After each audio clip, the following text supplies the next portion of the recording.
Hello mga kaibigan, dito po tayo sa Farmers Plaza.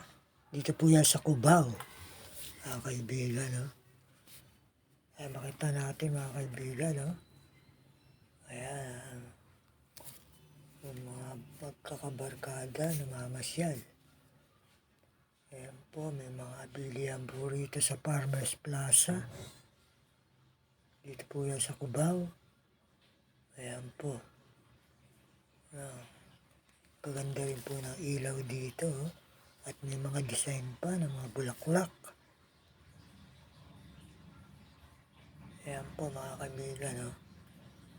Sariwa po yung mga prutas dito sa Farmers Market. Ayan. Masustansya na, sariwa pa. Vitamin po yan. Pampaganda sa katawan. Pampalusog. Ayan po, dahil po malapit na po yung Pasko, marami na pong ilaw po na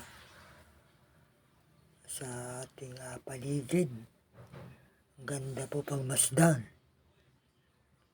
I-follow niyo po ako sa Facebook, Ping Romero. LPG Romero lang po sa YouTube.